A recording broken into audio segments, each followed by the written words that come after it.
of adventure. I'm Mardell, reading Martin Conisby's Vengeance by Jeffery Farnol. Chapter 32. How I Found My Beloved at Last. Left alone, I broke my fast with such food as I had, meanwhile meditating upon the visions of last night, debating within myself if this were indeed a marvel conjured up of Atlamatz and his black magic, or no more than a dream of my own tortured mind, to the which I found no answer, ponder the matter how I might. None the less, I found myself much easier, the haunting fear clean lifted away from me. Nay, in my heart sang hope, blithe as any bird, for the which comfort I did not fail humbly to thank God. I now consulted my compass, and decided to bear up more northerly, lest I strike too far east, and thus overshoot that bay Adam had marked on his chart. So, having collected my gear, I took my musket in the crook of my arm, and set out according. Before me was a wild, rolling country, that rose level on level, very thick of brush, and thickets so tangled that I must oft win me a path by dint of mine axe. Yet as I struggled on as speedily as I might, maugre this arduous labor in the sun's heat, for more than once amid the thousand heavy scents of flower and herb and tree, I thought to catch the sweet, keen tang of the sea. All this day I strode resolutely forward, scarce pausing to eat or drink, nor will I say more of this day's journey, except that the sun was setting as I reached the top of a wooded eminence, and halting suddenly, fell upon my knees, and within me such a joy as I had seen the gates of paradise opening to receive me, for there, all glorious with the blaze of sunset, lay the ocean at last. And beholding thus my long and weary journey so nearly ended, and bethinking me how many times God had preserved me, and brought me safe through so many dire perils of this most evil country, I bowed my head and strove to tell him my heart's gratitude. My prayer ended, and most inadequate, I began to run, my weariness all forgot, the breath of the sea sweet in my nostrils, nor stayed I until I might look down on the foaming breakers far below and hear their distant roar. Long stood I like one entranced, for from this height I could make out the blue shapes of several islands, and beyond these a faint blur upon the horizon, the which added greatly to my comfort and delight, since this I knew must be the opposite shore of terra firma, or the main, and this great body of water the Gulf of Darien itself. And so came night. All next day I followed the coast, keeping the sea upon my left, looking for some such landlocked harborage, with its cliff shaped like a lion's head, as Adam had described.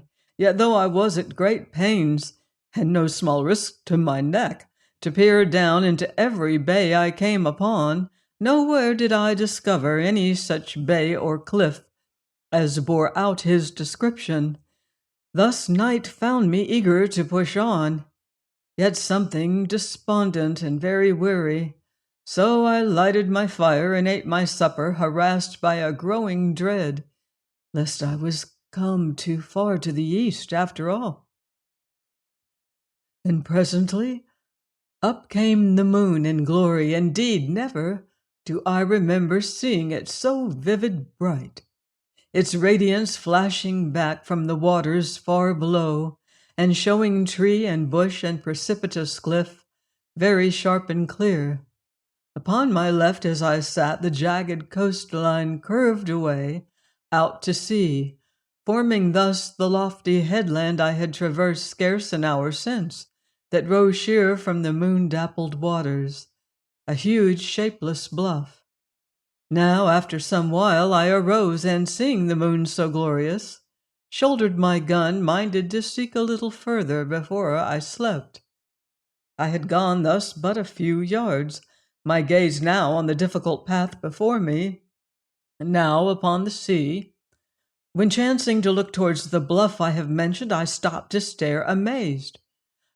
For in this little distance, this formless headland, seen from this angle, had suddenly taken a new shape, and there before me, plain and manifest, was the rough semblance of a lion's head. And I knew that betwixt it and the high cliff whereon I stood must be Adam's excellent secure haven. This sudden discovery filled me with such an ecstasy that I fell a trembling. Howbeit I began to quest here and there for some place where I might get me down, whence I might behold this bay and see if Adam's ship lay therein. And in a little, finding such a place, I began to descend, and found it so easy and secure, it seemed like some natural stair. And I did not doubt that Adam and his fellows had belike used it as such ere now. At last I came where I could look down into a narrow bay, shut in by these high bush-girt cliffs, and floored with the gleaming silver sand, whose waters, calm and untroubled, mirrored the serene moon. And close under the dense shadows of these cliffs, I made out the loom of a great ship.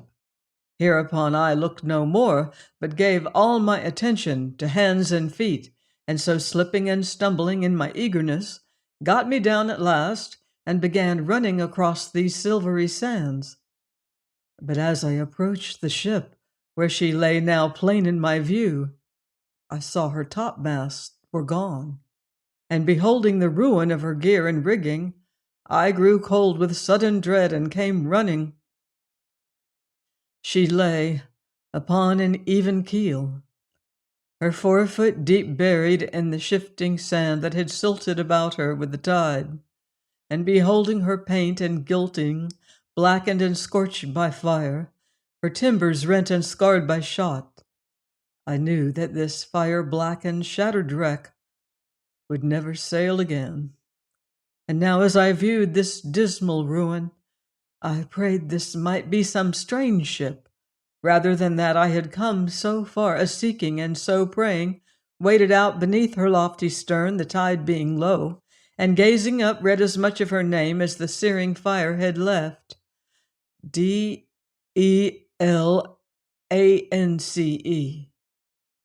And hereupon, knowing her indeed for Adam's ship, I took to wandering about her, gazing idly up at this pitiful ruin, until there rushed upon me the realization of what all this meant. Adam was dead or prisoner, and my dear lady lost to me after all. My coming was too late. And now a great sickness took me. My strength deserted me, and groaning I sank upon the sand, and lying thus, yearned amain for death. Then I heard a sound, and lifting heavy head, beheld one who stood upon the bulwark above me, holding on by a backstay with one hand, and pistol levelled down on me in the other. And beholding this slender youthful figure, thus outlined against the moon, the velvet coat brave with silver lace, the ruffles at throat and wrist, the silken stockings and buckled shoes, I knew myself surely mad, for this I saw was Joanna, alive and breathing. "Shoot!" I cried. "Death has reft me from all I loved. Shoot!" "Martin!" cried she, and down came the pistol well nigh upon me where I lay.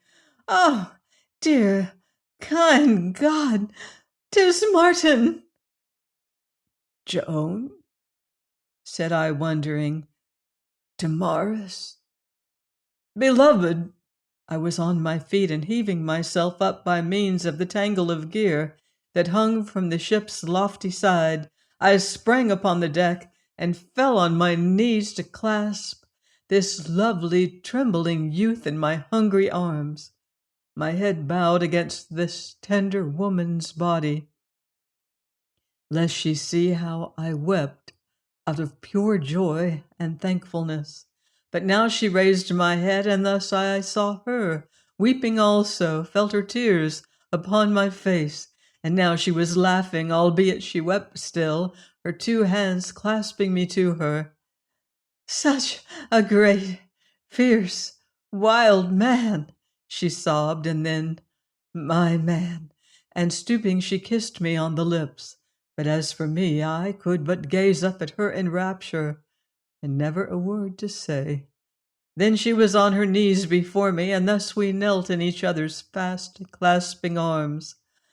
"Oh, Martin," said she, "oh, beloved Martin, God hath answered my ceaseless prayers." And now, when she would have voiced to him her gratitude, I must needs crush her upon my heart to look down into this flushed and tear-wet face that held for me the beauty of all the world, and to kiss away her prayers and breath together. Yet even so did she return my kisses. At last we arose, but had scarce gone a step, when we were in each other's arms again, to stand thus fast clasped together, for I almost dreaded she might vanish again, and feared to let her go. "We have been parted so cruelly, so often," said I, "but never again, my Martin." "No, by God," quoth I fervently, "not even death." "Not even death," said she, and thus we remained a great while, wandering to and fro upon the weather-beaten deck, very silent for the most part, being content with each other's nearness. And for myself, merely to behold her loveliness was joy unutterable. She brought me into Adam's great cabin under the poop, lighted by a great swinging silver lamp, its stern windows carefully shaded, lest any see this betraying beam, and standing amid all the luxury of tapestried hangings and soft carpets, I felt myself mighty strange and out of place. And presently, catching sight of myself in one of the mirrors, I stood abashed to behold the unlovely object I was, in my rough and weather-stained garments, my face burned nigh black by the sun, and all set about in a tangle of wild hair and ragged beard. "Is it so great wonder I should not know you at first, dear Martin, and you so wild and fierce seeming?" "Indeed, I am an ill spectacle," quoth I. At this, beholding me thus rueful, she fell to kissing me, whereat I did but miscall myself the more, telling her 'twas great marvel she should love one so ill matched with her. For said I, "Here you beautiful beyond all women, and here stand I of manners most uncouth, harsh-featured, slow of tongue, dull-witted, and one you have seldom seen but in sorry rags." "Oh, my dearest heart," said she, nestling but closer in my embrace, "here is a long catalogue, and 'tis for each and every I do love you infinitely more than you do guess. And for this beside, because you are Martin Conisby, that I have loved, do love, and shall love always and ever." "And there's the marvel," quoth I, kissing her bowed head. "And you do think me very beautiful, Martin?" "Aye, I do." "Even clad in these things?" she questioned, not looking at me. "Aye, truly." "I had not meant you to see me thus, Martin, but it was my custom to watch for your coming, and 'twas hard to climb the cliff in petticoats. And besides, since I have been alone, there was so much to do, and it didn't matter."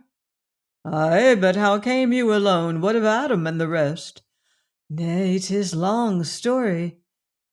"But why are you thus solitary? You that do so fear solitude, as I remember." "When Adam marched away, I stayed to wait for you, Martin." "For me?" "Yes, Martin." "Were you not afraid?" "Often," said she, clasping me tighter, But you are come at last, so are my fears all past and done, and more than the loneliness I feared, lest you should come and find this poor ship all deserted, and lose hope and faith in God's mercy. Oh, my brave, sweet soul, said I, falling on my knees to kiss her hands. Oh, God love you for this. Had I found you not, I should have dreamed you dead and died myself, cursing God. Ah, hush, said she, closing my lips with her sweet fingers. Rather will we bless him all our days for giving us such a love. And now, having no will or thought to sleep, she sets about preparing supper, while I, with scissors, razors, etc., that she had brought at my earnest entreaty, began to rid my face of its shaggy hair, and busied with my razor must needs turn ever and anon for blessed sight of her, where she flitted lightly to and fro, she bidding me to take heed lest I cut myself. Cut myself I did forthwith, and she, beholding the blood, must come running to staunch it, and it no more than a mere nick. And now, seeing her thus tender of me, who had endured so many hurts, and none to grieve or soothe, I came very near weeping for pure joy. And now, as she bustled to and fro, she fell silent, and oft I caught her viewing me wistfully, and once or twice she made as to speak, yet did not. And I, guessing what she would say, would have told her, yet could think of no gentle way of breaking the matter, ponder how I might, and in the end I blurted out the bald truth, very sudden and fool-like, as you shall hear. For at last, supper being over, and we having eaten very little, and no eyes for our food, or aught in the world save each other, my lady questioned me at last. Dear Martin, what of my father? Why, first, said I, avoiding her eyes, he is dead. Yes, said she faintly, this I guessed. He died nobly, like the brave gentleman he was. I buried him in the wilderness where flowers bloomed, 3 days' march back. In the wilderness, says she a little breathlessly. But he was in prison. It was there I found him, but we escaped by the unselfish bravery and kindness of Don Federigo. So together we set out to find you. Together, Martin? Yes, and he very cheery despite his sufferings. Sufferings, Martin? He halted somewhat in his walk. Nay, he was strong, as I remember. Ah, you mean they had tortured him? Aye, said I, dreading to see her grief. Yet despite their devilish cruelties, he rose triumphant above agony of body, thereby winning to a great and noble manhood, wherefore I loved and honored him beyond all men. He was your enemy. He was my friend that comforted me when I was greatly afraid. He was my companion amid the perils of our cruel journey, calm and undismayed, uncomplaining, brave and unselfish to his last breath. So needs must I cherish his memory. Martin! Lifting my head, I saw she was looking at me, her vivid lips quivering, her eyes all radiant despite their tears. And then, or ever I might prevent, she was kneeling to me and had caught my hand and kissed it passionately. Oh, man that I love, you that have learned to love your enemy. Nay, my Damaris, 'twas he that taught me how to love him. 'Twas himself slew my hatred. And now, drawing her to my heart, I told her much of Sir Richard's indomitable spirit and bravery, how in my blind haste I would march him until he sank swooning by the way, of our fightings and sufferings, and he ever serene and undismayed. I told of how we had talked of her beside our campfires, and how dying he had bid me tell her he had ever loved her better than he had let her guess. And bethinking me of his letter at last, I gave it to her. But instead of reading it, she put this letter in her pocket. "Come," said she, "'tis near the dawn, and you weary with your journey. 'Tis time you were abed." And when I vowed I was not sleepy, she took my hand as I had been a child, and bringing me into that had been Adam's cabin, showed me his bed all prepared. "It hath waited for these many weeks, dear Martin," said she, smoothing the pillows with gentle hand. "But we have so much to tell each other." "Tomorrow."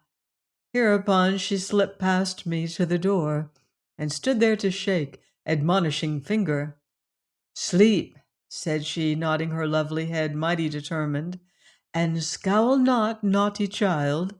I shall be near you, to mother you. Nay, come and see for yourself." So saying, she took my hand again and brought me into the next cabin, a fragrant nest, dainty sweet as herself, save that in the paneling above her bed she had driven 2 nails, whereby hung a brace of pistols. Seeing my gaze on these, she shivered suddenly and nestled into my arm. "Oh, Martin," said she, her face hid against me, "one night I seemed to hear a foot that crept on the deck above, and I thought I should have died with fear. So I kept these ever after, one for them and the other for myself." "And all this you endured for my sake," quoth I. "And God hath sent you safe to me, dear Martin, to take care of me, so I am safe with naught to fright or harm me henceforth." "Nothing under heaven," quoth I. Very gingerly she took down the pistols and gave them to me, and bringing me to the door, kissed me. "Good night, dear heart," said she softly. "God send you sweet dreams." Thus came I back to my cabin, and laying by the pistols, got me to bed, and mighty luxurious. What with these sheets and pillows, and yet or ever I had fully appreciated the unwonted comfort, I was asleep. I waked to the sudden clasp of her soft arms and a tear-wet cheek against mine, and opening my eyes saw her kneeling by my bed in the gray dawn. "Oh, loved Martin," said she, "I love you more than I guessed, because you are greater than I dreamed. My father's letter hath told me so much of you, your goodness to your enemy, how you wiped away his tears, ministered to his hurts, carried him in your arms. I have read it but now, and 'tis tale so noble, so wonderful, that needs must I come to tell you. I do love you so much, so much. And now—" "You are mine," said I, gathering her in my arms. "Mine for alway." "Yes, dear Martin, but because I am yours so utterly, you will be gentle with me, patient a little and forbearing, to a very foolish maid." For answer I loosed her, whereupon she caught my hand to press it to her tender cheek, her quivering lips. "Oh, Martin," she whispered, "for this needs must I worship thee," and so was gone. Join me next time for another exciting chapter of Martin Conisby's Vengeance by Jeffery Farnol, here on Thrilling Tales of Adventure.